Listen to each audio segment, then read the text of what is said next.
Take my water drink. Sibilance. Yep. Sibilance. All right, let me know. This is where I start. All right. Welcome to the Geek Savants pop-up episode, Secret Wars. I am Super Ugly. Grant Miller. Yeah, and we're back for our second episode. This one we're going to be going over, shockingly, Secret Wars number 2. Numero dos. We're going to drop a big old deuce on number 2, Secret Wars.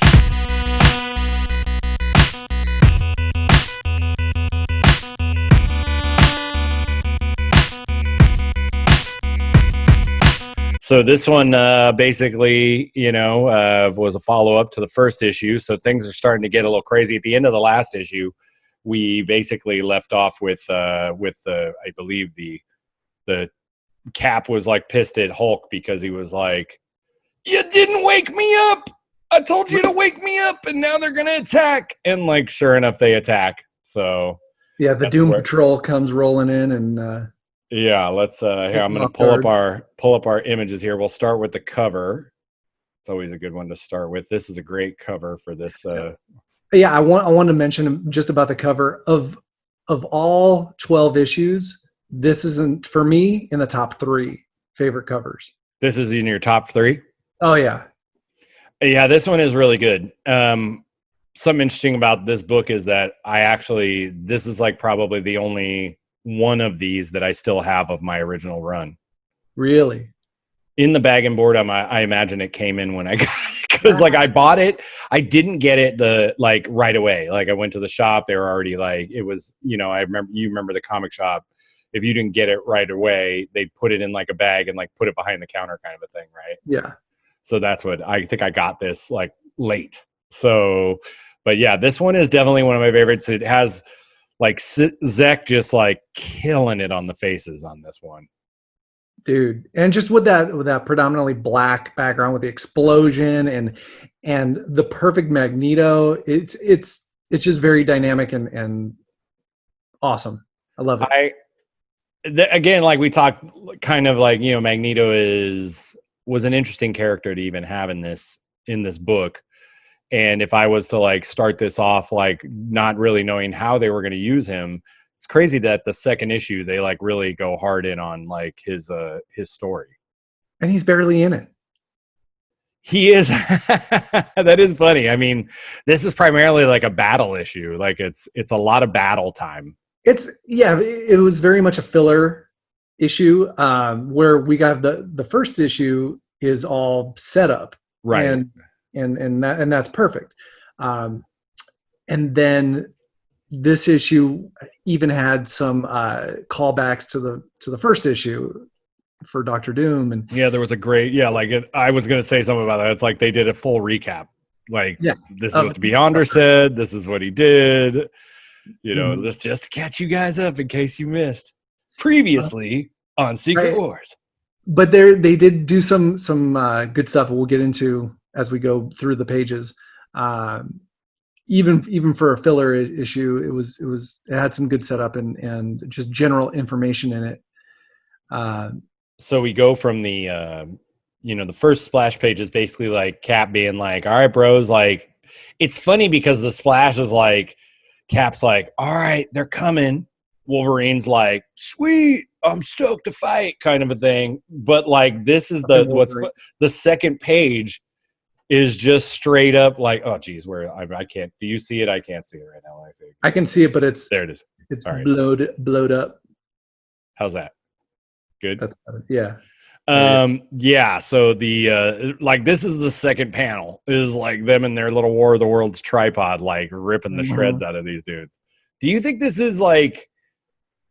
I don't know. This whole, now that I like look back at this series, I'm starting to realize they really like, I don't want to say depowered some of these dudes, but like they took them out. I mean, are we supposed to just believe these weapons are so strong?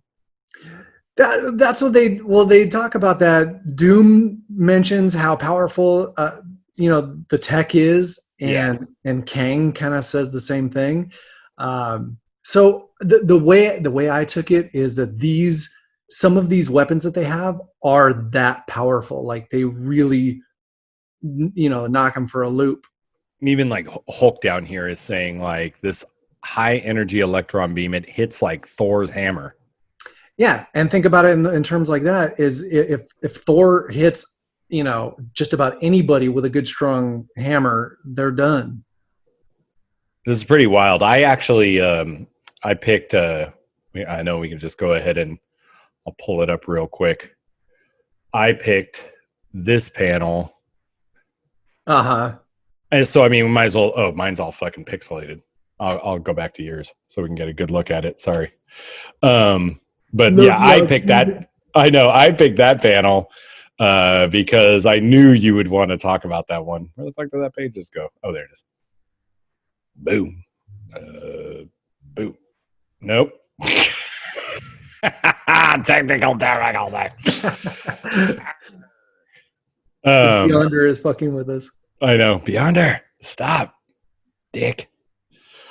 Lockheed doesn't do a whole lot throughout the series, so anytime he gets some screen time, and that's a lot of Secret Wars. Right? I know.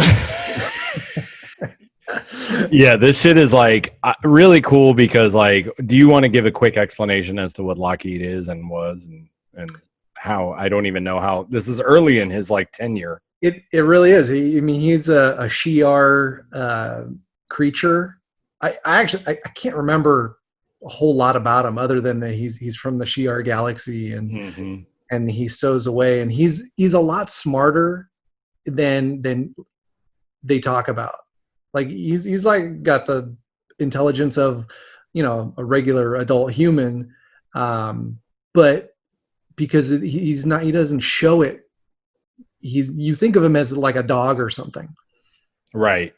And he makes a lot of, like, in terms of that, what you're talking about, when he like hangs out with Kitty Pryde in Excalibur, they do a lot of like him and doing stuff. He ends up, he's a big part of that. But back then he didn't do a whole lot. Yeah, this is very new. He actually, it's really cool that they use him in this panel. I mean, I don't know why they don't really use him again after this very much. He kind of disappears. But this is a really cool like shot of him. To me, he's like protecting Colossus. Right, because he knows. He's hovering above him and keeping the bad guys away from his buddy. Because he knows that, that Colossus is like Kitty's little boo or whatever, right? Exactly. Yep. All right, so then our next panel, let me see here. I'm gonna have to find it real quick. There we go. Boom. So this is like, all right, Hulk is like, I got you, Doug. I'm gonna take these dudes out. Why did you pick this panel? I love this because I love anytime they show Hulk picking up giant things. That's just the kid in me loves that, right? And then to have it blasted right off of him like it was nothing was just like a kick in the balls. I'm like, oh damn, they're messing with Hulk that bad. They're in for a time. I will say that if you look around these few panels, the fucking X-Men got taken out pretty easy in these panels. Yeah. I noticed like on the last page I saw Storm, Colossus, and then you see here Rogue, Professor X. It's like they're all pretty much down. I don't even know who is up for them except for Wolverine, really, I think, and Lockheed. I think that the writers throughout the whole thing did an amazing job, but there's little things like initially, why didn't Professor X just mind freeze them as soon as he saw them? Just fucking freeze their asses. Why? Well, it's funny you say that because this is kind of addressed, I think, at a later point. I believe they kind of touch on this in Illuminati. Really? Because this whole is covered in Illuminati. In the first limited series. It's like issue 3 or something like this. I can't remember. So tell me. This is a really interesting thing they see because they go into a whole beyond. This is where I found the information about where Beyonder is a inhuman mutant who went through the Terrigen Mist. Okay, so I'm gonna have to reread that shit. You do, because it's literally starts with Professor X on the like thing, listening to the voice of the Beyonder, tell him anything you want, yada yada yada. And like him and Reed Richards are in the Illuminati. Yeah. So like they are like, I think they're kind of like, let's let this run and see what happens kind of a thing. Like let's just see, you know, rather than Professor X be like, because I think I'm not 100% sure, but I do think he does suggest like, I could just stop all this right now if you wanted to. Like, I could just stop everybody and turn everybody off and we could figure this out. And I think like they kind of figure out it's better to let it run its course, to kind of let the Beyonder play his hand. I could be wrong about that though. I have that graphic novel and I tend to reread it a lot because especially for that particular issue, because it's so fucking cool. Because it like really it touches on Secret Wars 1, Secret Wars 2, and like the after that. Right, and the art is amazing. Oh, of course. Oh my god. Chung? Chung, yeah. Oh, he's the best. Oh, he's so good. All right. But still, you know, it's even just for us. I get what you're saying, and I get what they're saying in the issue. But for a small skirmish like that, I feel like, you know, come on, Professor X. Well, I mean, obviously, this is done in 2012, so they're like they, you know, they have to be like, let's retcon why exactly they did not do this shit. You know. Yeah. Let's see here. So we're on 4. Oh, Galactus. All right. So you picked this pad. You picked a shitload of panels this time. I did not pick as many as you, so that's good. So this is kind of going back to the first episode that we talked a little bit about how we both knew of Galactus, but weren't really into him and didn't know maybe a whole lot about him other than what was in the Marvel Universe. So for me, this is the first of many instances where the writers in the beginning of this series are having to introduce some kind of eclectic characters to the layman, you know, comic reader who may not know anything about Galactus, and we need to quickly establish what kind of a character he is, so that you get the scope and the scale of who he is. And so we've got Doom basically narrating that. Right. And perfectly. Yeah. And I mean, right away, he says Galactus, one of the greatest powers. This is right after. So basically they went straight from the page where like the Hulk was getting that thing blown out of his hand. They cut to Doom flying and he does the like exposition where he repeats everything. And then he finds Galactus just like chill, like passed out basically. And then wakes behind me. And then he like wakes up. Yep, exactly. And he wakes him up. And what's so good right after this, you know, like Doom is like, hey, Galactus, like, check me out. And like, that's a really good way that they did to like, be like, how to show you how insignificant like humans are to Galactus. Yeah. He says that as I am a gnat to Galactus, Galactus is a gnat to the Beyonder. I thought that was a great. Yeah, that is great. Talks about. I want to say I definitely knew nothing about Galactus at this time. So this is like, I thought he was like a Shogun warrior type of I didn't have any kind of concept about like, what is this dude? And like, how powerful is this guy? You know? Back then I thought of him kind of in terms of like an Eternal. He was just a you knew, but you knew what Eternals were then. Only. So reading about these characters in the Marvel Universe, is way different than reading a story where the character's in it and actually doing stuff. Right. And so, you get some technical knowledge of them and what they can do, but you don't get the real scope. And like, so I mean, we love a particularly like champion of the universe is like one, because like that was one of the first dudes we were like, this dude's got class 100 strength. And we were like, who is this guy? We need to know, you know, like we were like, we need to know who this dude is. And I swear to God, I think maybe in my 46 years, I've read one comic with champion of the universe in it. Exactly. And it was like, at the time though, reading it in the Marvel universe, I was like, I got to know everything about this dude. Like this guy is as powerful as the Hulk, but I've never heard of him before, you know? Exactly. All right, let's see here. We're on 5. Boomba. All right, so this is right after Doom is obviously he can't catch, you know, any attention from Galactus. So he does find the bad guy's base. Yeah, and he's exploring around. Right. And this is another one of those things where you don't know exactly who Ultron is because you know he hasn't been in that many issues, and so he's kind of given some exposition on his power level. And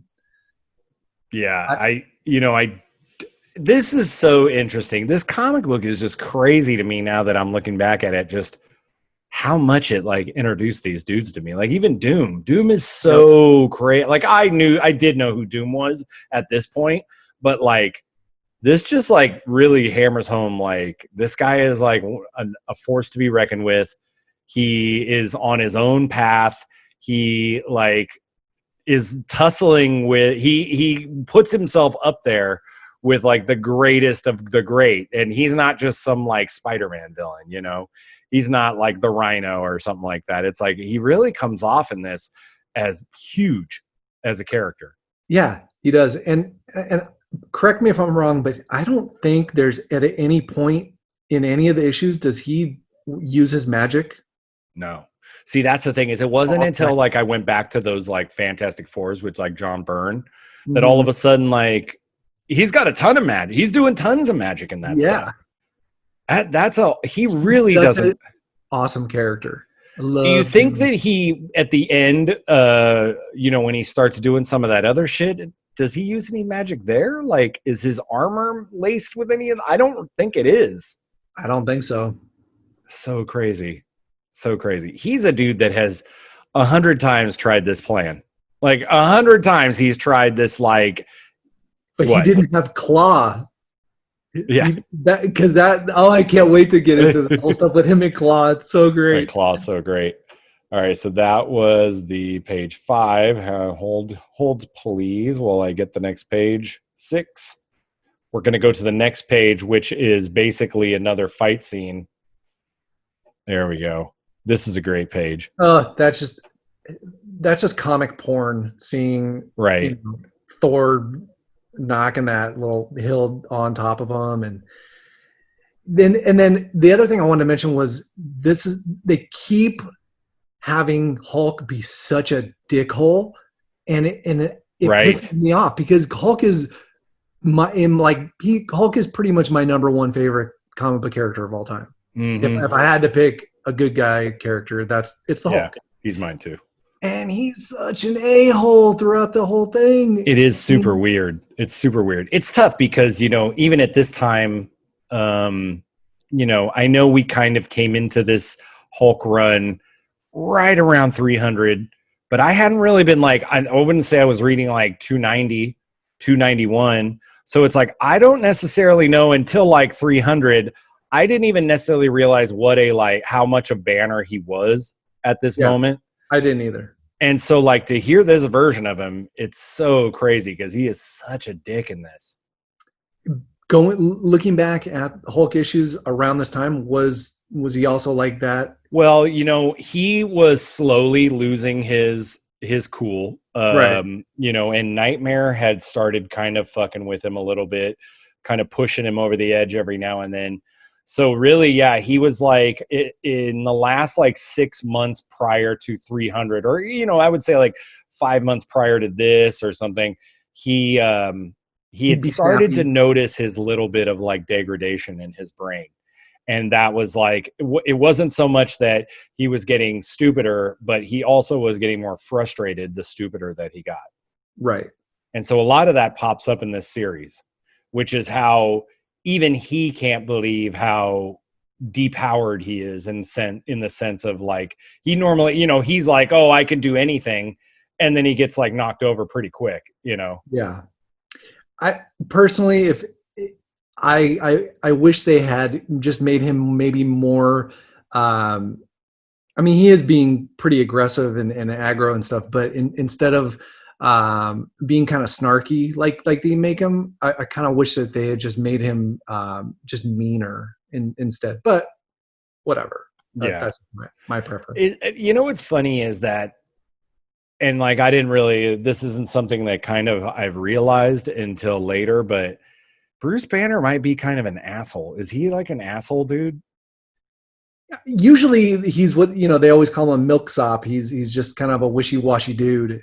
But I feel like they've like kind of over the years have turned him into like, he is kind of a selfish guy who like doesn't think about anyone else but like himself in a sense. because it's not like Reed Richards or, you know, and I don't want to say Captain America. I want to put him in the smart brain land, but it's like, he's not like Reed Richards. He's like smart, but like cocky smart. Like he knows he's hella smart kind of a thing, you know? So he tells people he's smart. Right. I always took Banner as being more socially awkward. Oh, like, yeah. Even, you know, slightly autistic kind of. And whereas like Reed Richards was kind of smarmy cool. Really? A little bit. I took Reed Richards as nerdy guy. I know. See, I don't know. Cool? You think he's got the cool? Because I don't know if I go with cool. He's but got I could be Storm, brother. I mean, I know, but that was like you can't have a babe like that and not have some swagger, dude. But right? That's like that whole like how I used to pick up chicks. Like I would work around him for a while, and then they'd be like, "Damn, this dude's a little charming," and like I'd wear him down with my charm. I think that's Reed Richards' move. Like he's just he won't pull a honey, but like if they're around him, he'll be like e pluribus unum or E equals MC squared or whatever. And fucking if you had the kind of money that Reed Richards has, and you could stretch your dick to be any size or shape that you want, are you telling me that you wouldn't have some fucking swagger? Do you really? How crazy do you think he gets with the fucking with the inflatable penis? He between his brains and his money and his stretchiness, he's got it all. Oh yeah. Does he have a lot of money? I mean, is that from his patents and stuff? Probably. I think so. Yeah. He's got his own motherfucking building. It's true. And his own postman. All right. I was gonna pick this page. I saw you did. I'm gonna assume why you did. I'll play this game. Okay. Why did Grant pick this page? I think because it shows you Enchantress, and that's a character that you didn't know much about, and it kind of shows you She-Hulk at the same time. Is this true? Yes. Yeah. I was going to pick this page because out of, you know, it definitely stands out as like they wanted to make sure you knew who Enchantress was. Exactly. And that's what I was saying in the beginning is they're really trying to get the layman to know some pretty obscure characters. And doing I love that top panel too. Yeah. No, this is good, you know, because we're obviously, even if you're not super familiar with She-Hulk, you know she's a Hulk. So it's like she has to be strong, and it's like Enchantress just takes her out. Yeah. How strong do you think Enchantress is? So if I'm correct, in Marvel Universe, she is the base level Asgardian has like class 10 strength. Oh, does he? On par with like real Spider-Man. Is Spider-Man 10? I think so. Because it's like 10 times. What's Cap? They classify Cap as the peak level of performance, Olympic level. So he's not like Spider-Man. He's not Spider-Man. Right. Okay. So I just want to know where we're establishing this. Yeah. So the base level Asgardian is like Spider-Man strength.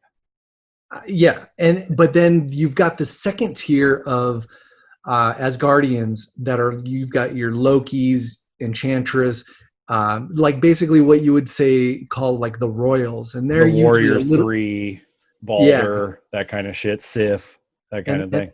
And they're like between the base levels and Thor, roughly. Yeah, and then you get up to like Thor and Odin and shit like that. Yeah, exactly. All right. She is definitely a character I didn't know much about. Still don't know much about. Yeah. You know, I mean, she hangs out with Executioner. I know that, and that was about as far as I got with her. I didn't know anything about Enchantress or She-Hulk back then, other than a couple of issues that I had read with She-Hulk in it. You know? Yeah, I'm trying to think of my She-Hulk knowledge in 1984. Like, I don't know if I had any. Before then? Was she out before that? I think she was. Yeah, I think like Savage She-Hulk like had already come out. That number one issue. Oh, I know. Was she in Fantastic Four back then? No, I don't think when she comes back. She joins Fantastic Four. She comes back and replaces you know who. So, but no, I don't think she was. It is interesting because like a character like that, like it is funny because I kind of had an idea of what she was all about. She was a She-Hulk, but I don't think I knew much about her as like. Again, I knew her from Marvel Universe. I mean, I knew that she was Banner's cousin and she got his blood. Yeah. And we are so funny. Like we fucking devoured the fuck out of those Marvel Universe. I know. It's so true. I'm like, how did I know who She-Hulk was? Yes, I read every issue of Marvel Universe for sure. Same thing with Enchantress. Every fucking word of those goddamn things. Every weird character, like I was like, oh, these are the best characters ever. Okay. Let's see here. So we were on that. So now I think I picked this same panel. So I just want to make sure. Yeah, this is a panel I picked, but I'll just share yours. Where are we at here? 8? Is that what that is? Yeah. So the heroes. Oh wait, this is my panel. Find their base. Did I pick it? No, you picked this. I picked it, but you can talk about it. I did too. Yeah, go ahead. No, you go ahead. No, you go. All right. So this is after they get attacked. You know, the bad guys have already found their base. And what's funny about this whole series is that you'll notice that a lot of this stuff, it's almost like the Beyonder is giving them things that they want or need at those times. Whether that was, I'd almost say they hint at it being like not planned, but that he did it as they wished for it happened. But like, so for instance, these guys need a place to rest. And when, they suddenly stumble on what they describe as, this is an incredible description, by the way. It says that place is bigger than the Pentagon, and they're all bigger than, and this is a great measurement, by the way, 54 and a half Pentagons. Well, that's because Banner's, he's got to show off his brain. I'd estimate, by the way. I'm just going to ballpark, and I'm going to use pentagons as my measuring system. That's hilarious. Like now I'm like looking at it and thinking about the Pentagon, and I'm like, 54 Pentagons? All right, that seems like a lot. I know. I do love this like design though. I really enjoy this image. It's great. Just looking at it right now, the structure over to the left, it almost looks like he used an engine as a model for just drawing shapes and things. The shapes and the rocks and the buildings and the weapons, and I'm sure we'll keep talking about this as the series goes on, but really interesting, weird designs. Yep. They're white. They're very like clean, like color wise. They're not like purples and stuff like that. But then the pink vegetation looks very alien. Yeah, right. And I guess that looks like a waterfall going into it over there in the upper corner. Mm-hmm. Here's something if you want to take a look at the guys. Looks like they have Kang, the Wrecking Crew, and Enchantress captured. And then look, this answers your question. Charles Xavier is walking in this image. So maybe they gave him, I think this actually comes up again. In this issue, they talk about his wheelchair. But maybe that's something that, as we're going to get to that panel, but we can talk about it then. Maybe that's something that just like the Beyonder thought he needed. I don't know. Huh. I love how Mr. Fantastic is just, he's stretching like he should be. I know he does it. He should do that like all the time. Well, and Zach makes him like that a lot. After that, what's funny is the panel right below this is our first mention of Colossus saying, "I can't find Lockheed." So I believe this is the last appearance of Lockheed. Am I right? I can't remember. Now by the end we'll kind of talk about some of the like issues where they all came back, but the X-Men issue where they came back is a full Lockheed issue because Lockheed shows up and flies into the thing, I believe, right at the very end. Is that not true? I think so. Yeah. So I'm gonna go with, and I mean, barring I have not seen him, I don't know if he shows up again for the rest of the series. I don't know. This is interesting. That's one of the things I love rereading these. Yeah. And I'm doing it with a fine-tooth comb, which makes it even better for these episodes. I love it. All right. So let's see here. They have like a meeting. I'm sorry. I have to like refresh myself because I've read like 4 issues and now I have to remember what's in each particular issue.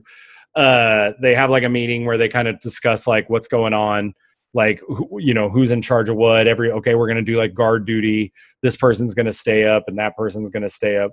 And then let's see here. They get to this page 9. I believe it's right here. Yep. I like this page. We finally get to see what's going on with old Maggie. So this is Magneto's base. Yeah. I love that he found a base. Everybody's got a fucking base. I love that he's the one lone dude. I know. And he just gets his own shit. It's crazy. It's like really crazy to me. Like, and it's built on top of tentacles, it looks like. I know. I don't understand this stuff. Base. This is crazy to me. It is really crazy to me that, like, looking back on it, just like the fact that they really focused on Magneto as like a character is so bizarre to me. I know. It is a strange, maybe they were looking for villains that had personality or something. I don't know why they like really, why he became something, because it's like him, Doom, is that it pretty much? Those are the only 2 that really try to kind of do their own thing. Pretty much. Molecule Man eventually, I guess, but like he isn't like an ego dude. I love the design of the base. I was gonna say I love the black outline around the base. Yeah, it's so cool. It's almost the ship in Alien, the Prometheus or whatever, or the circular one. Yeah, that reminds me of that. It's funny. It actually is like it's like a weird little tuning fork looking thing. Mm-hmm. Yeah, it's a good one.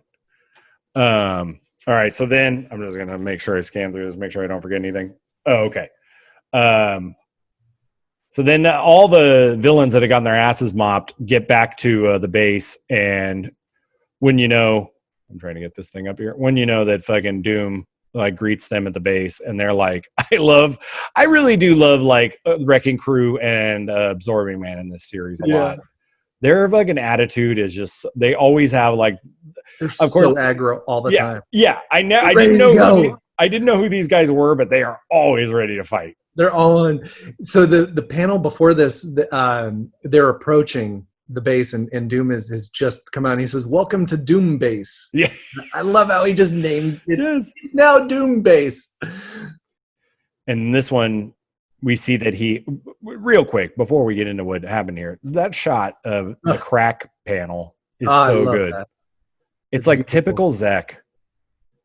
How like he isolated the colors, the orange and yellow, with the foreground against the cool colors of the background. It's such an amazing panel. And you really get the like dynamics of what's happening in that moment, Yeah, they're just getting they get roasted. And why are they getting roasted? Because fucking Doom rebuilt Ultron in a handful of hours. He rebuilds the most complicated, complex AI fucking robot. Built by, one of the smartest men on the planet, but Doom is just like, whatever, Hank Pym, I got you, dog. Yeah. Well, and he explains it away as being armed with alien energies, which even the Absorbing Man cannot absorb. And somehow he knows that. It's a MacGuffin. It's a for sure MacGuffin in this part, because like all of us, not knowing Ultron, I assumed that Ultron was this for his life. You know what I'm saying? Like, if you had told me Ultron's just a robot that anyone can control, I'd be like, oh, okay, I got, like, in a sense, an Amazo robot or something like that. Like, I'd be like, oh yeah, I get that. Not knowing that Ultron is like really who Ultron really is, Exactly. All right. So after this, we get some more like downtime. It appears that, am I right about this? That now Galactus is standing on a mountain. He has found a mountain. Why has he found a mountain? We don't know, but he's found a mountain. And then let's see. There's another good scene that comes up after this. We go back to the hero's base. And see, this is because I didn't put all this in chronological order, so I'm having a harder time. Like this episode, I'll be on my P's and Q's next time, guys. All right, okay. I promise. All right. I pulled out this panel, wherever it went. Boop, boop, boop. This one? No. I think that's yours. There it is. So this is what we were talking about earlier. Really interesting concept that happened in when they all got taken to the battle world, or just when the Beyonder took them. Cyclops is like, I wasn't even with the fucking team, and I wasn't wearing my uniform, and yet I showed up in my fucking uniform and with the team, and like Professor X wasn't in his wheelchair. And so this is where they say, like, it seems like the Beyonder has fixed the little things that seem to be wrong or missing. That's a pretty huge like piece that is not really explained throughout the series. Okay. I want to say, I could be wrong about this. I want to say they did talk about this in Illuminati also, that he had been, or if not Illuminati, I've read it somewhere else. Yeah. That Beyonder obviously had been watching Earth. And this is why he did all this, is because he was watching them. So he must have been seeing them when they were in certain iterations of their team or something, is what we're going to go with, right? Sure. That sounds right.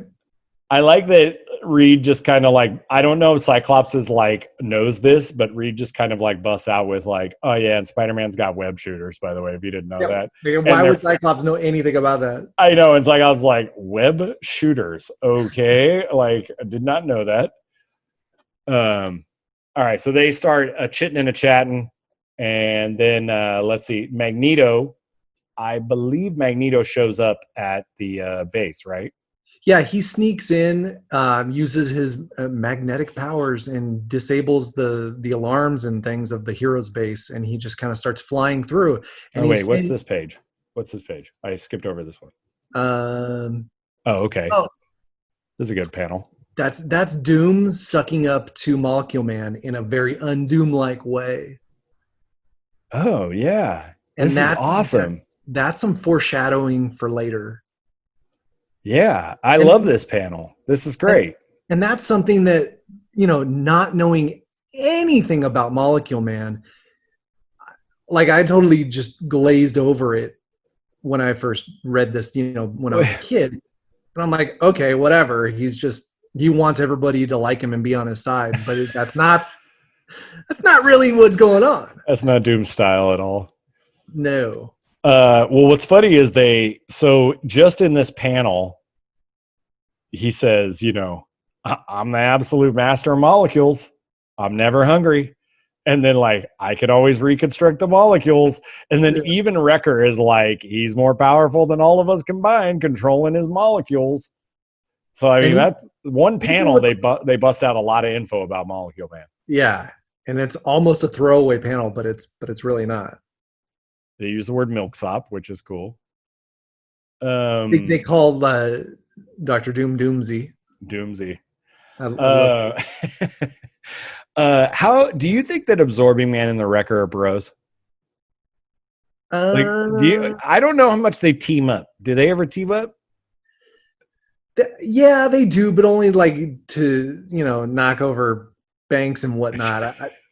I think that the Wrecker is definitely more of a team player, where the Absorbing Man is usually a loner. Oh, okay. I just love them together. They have like the same personality. They're both big brutish dudes that are kind of dicks. Yeah, Absorbing Man he's one of my favorite villains. I know. And they do like such incredible things with his powers. Like in comic book, I love when they really go crazy with his powers. He's he's super tied into Asgard, right? Isn't he created through Asgard or some shit like that? Yeah, just like the Wrecking Crew, his shit, that's right. They're all fucking Marvel Universe. You got us again, that fucking Wrecking Crew. It is enchanted fucking crowbar. That's right. I love it. Crowbar. All right, so now let's get back to Vegasaria. That was a great panel. And Molecule Man, by the way, wow. Like, talk about a character that plays such a huge part in this book. And even after this book was over, I still had no concept of what the fuck that guy could do. I still had no idea. I know. All right, so let's see here. This is there we go. Boom. Boom.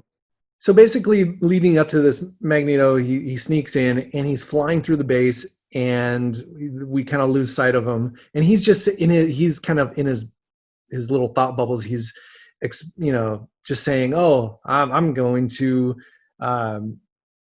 see my plan to fruition," but he's not saying anything. Right. And then we see the heroes.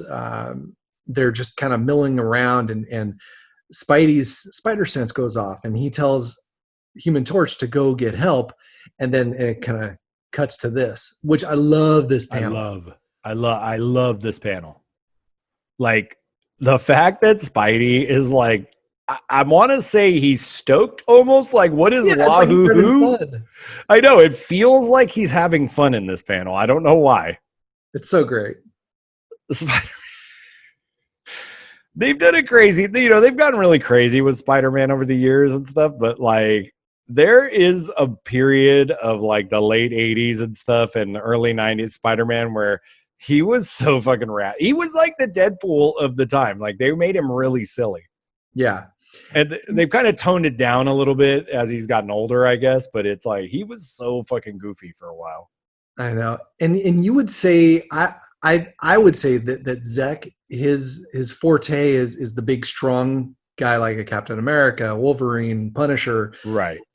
He does some of the best Spider-Man of all time. Well, next issue. I know. Incredible Spidey stuff we're going to get into. I mean, the cover alone is, which is like, where is it? It's right there. I mean, that's a Spidey cover right there. So that's for favorite issues. Yeah, I love it. So yeah, Magneto is attacking the base. He's fucking shit up. I mean, it's pretty crazy. Like, can we just say that in the Wasp back in this time period, Wasp, Molecule Man, and Kang all went to the same tailor, or something. They're all, and Wrecker. They're all they were. The guy was like, "Guys, I got a real big discount on green and purple right now. What do you guys think?" And they're like, "If that's all you have, I guess we're gonna have to go with that then."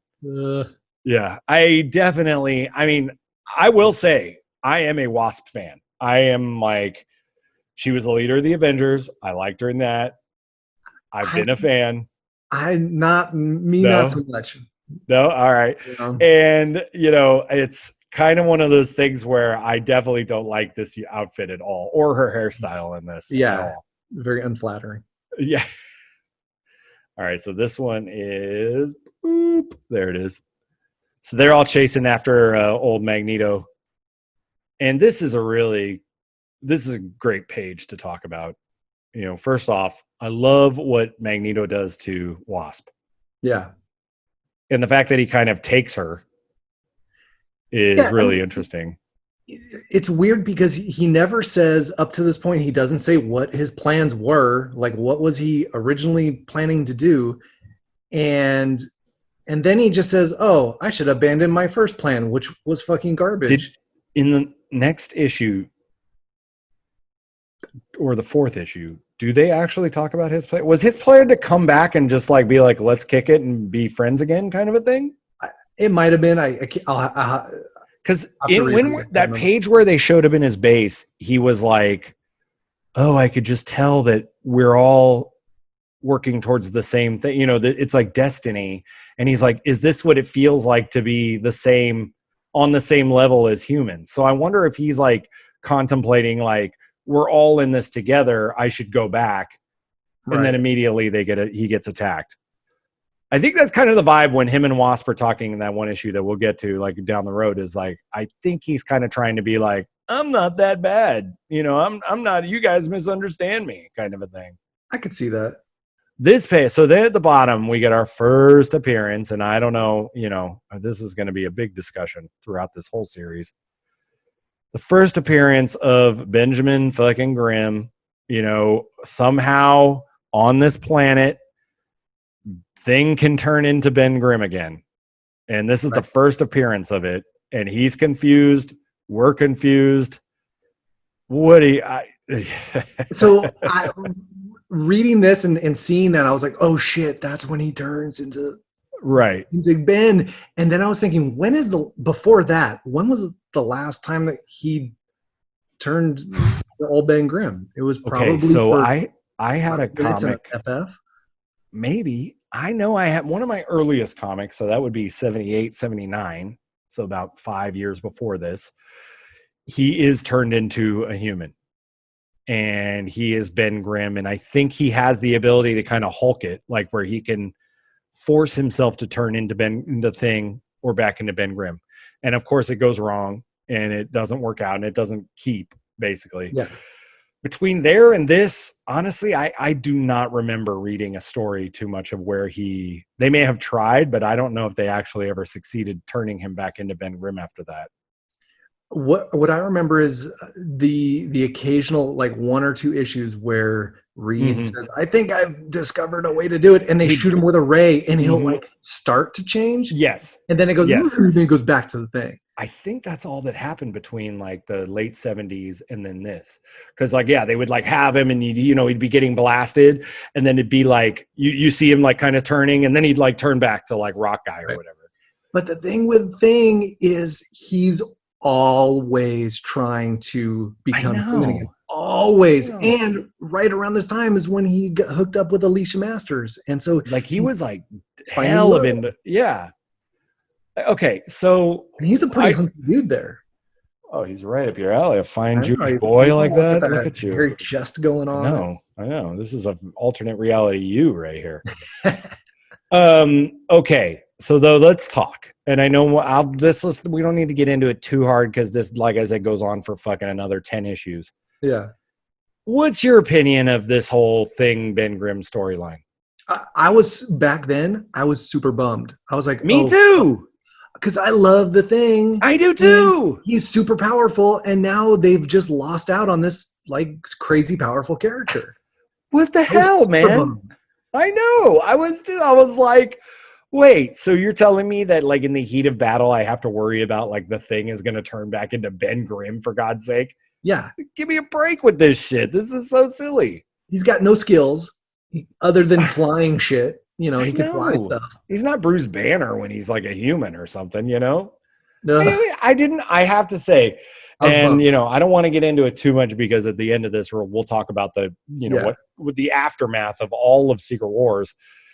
And it's just, they really drove me crazy with this character. I got frustrated for sure. Oh yeah, for sure. Here's a little like reverse racism from our girl Captain Marvel down here. She's like she's like, I know, nice color job. Magneto shows up and they're like, I hope everyone noticed that none of the X-Men showed up to fight him. Yeah, that's a really, I mean, but the she does black have chick a point. calling that out is a little racist. I mean, no, she does. She does have, I mean, obviously that they didn't do it on purpose. Did they? I don't think so. No, unless Professor X held them back. The way I look at it is earlier in this issue, they a couple times say how big that complex is. Right. When they first discover it, and then later they say, "Oh, let's go meet on the like 450th floor."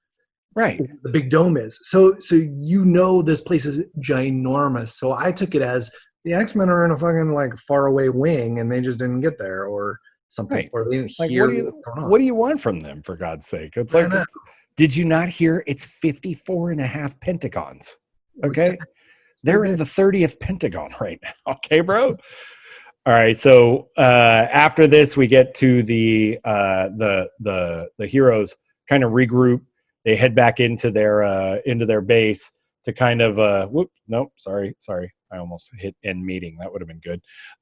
So they head back into their base and they take a little, let's figure out what's fucking going on out there.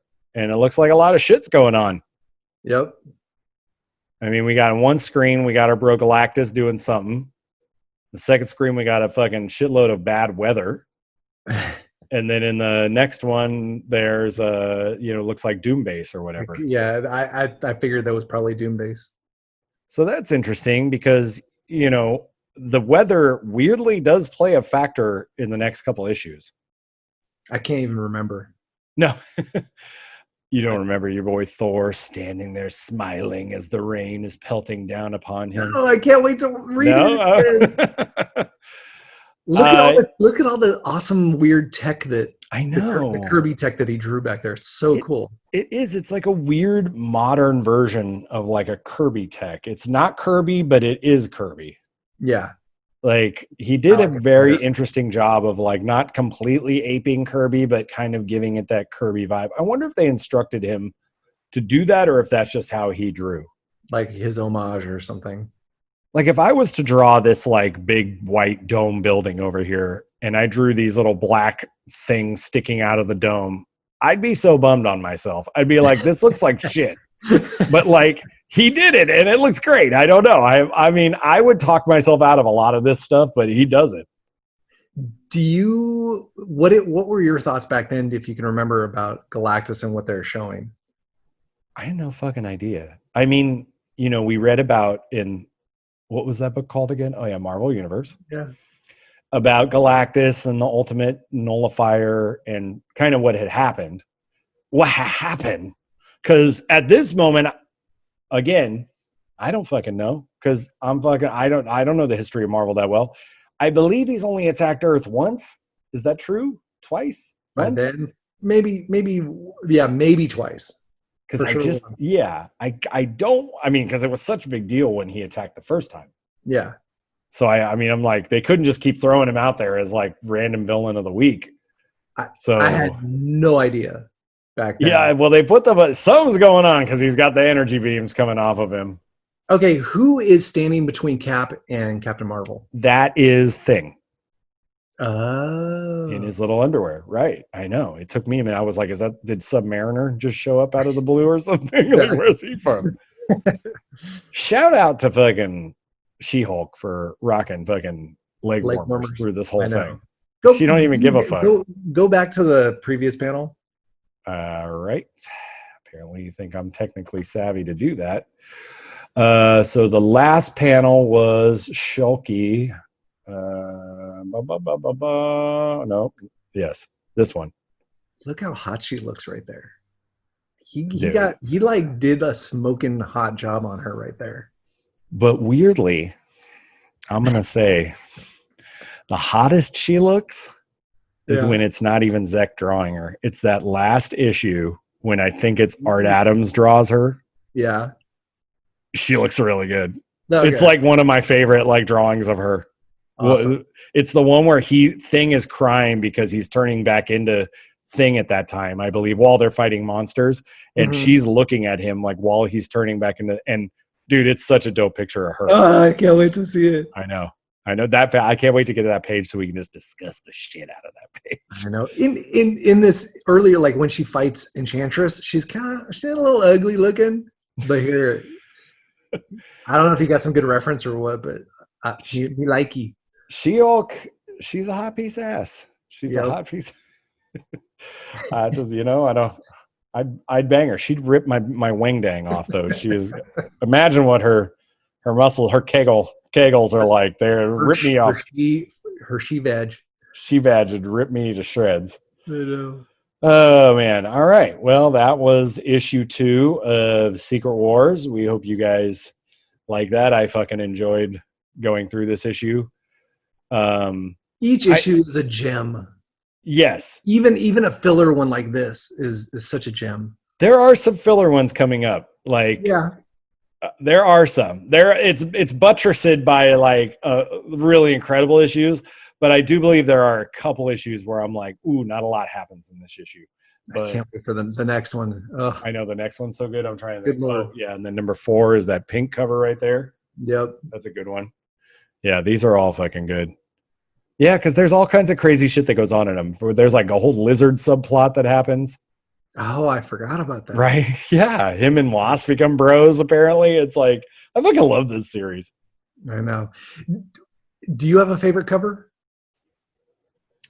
That's a tough one. Okay, so if I had to pick, obviously I'll take number 1 out of the running because number 1 is like an all-timer. So I'll take that one out of the running. I'm going to go with, I think I'm going to go with either, it's a 3-way. I got 3, whatever this one is with Spidey on the cover, the black suit. I think that's, I can't remember what issue that is. And then this one down here with Doom all messed up on the cover. That one, I can't, there it is. You see it? I'm trying to move out of the way. There you go. Mine for sure is the Doom cover. Even this one? Yeah. Like, it's incredible. I would almost say even more so than issue number 1. Woo! Because of all the issues, the one cover I would stare at the most and just literally marvel over is that cover. I used to just stare at it and look at all the details and the composition and everything. I fucking love that cover so hard. I'd say now I would throw if Zek had drawn the cover with the Hulk under the map, I would pick it, but I think it's Budiansky or and then same thing with whatever this issue is right here behind me, where it's the villains. It's kind of the number 1 cover, but with all the villains on it. Yeah, that's, I believe, Bob Layton. I'm not 100% sure, but it's not Zek. Yeah. And Zek, actually, weirdly, when we do that issue, I'll have to dig it up. Zek has recreated that cover. Ooh. Somebody paid him to do a commission of that cover. Oh, you're gonna have to find that. I know, it was on his Facebook page, and it's so funny because when somebody posted it, I was like, "Oh yeah, there's that cover for that Secret Wars." Not even like, didn't even dawn on me. I'm like, wait, he didn't do the cover for that. So yeah. No, I don't know. That's a good question. Yeah, that one with him all messed up is definitely high on the list. That one with the black suit is pretty fucking iconic, though. I do love that one. It's that's way up there too. Yeah, these first 3 are really great. They're really great. I mean, they are some 3 banger of covers. Yep. All right. Well, thanks for listening, everybody, and watching. We appreciate it. If you guys have any comments about Secret Wars 2 or any of the future issues, please just hit us up at thegeeksavants@gmail.com, or you can leave comments on our Facebook page or under this video. We appreciate that you guys have been commenting, and I hope that you guys join us next time for Secret Wars 3, The Enemy Within. No, I can't tell what that says. Enemy Within? Is that what that says? Yeah, the enemy is within. Oh, the Crisis Within. It's episode 3, The Crisis Within. It's very crisisy. All right. All right, everybody. We'll talk to you guys later. Bye-bye.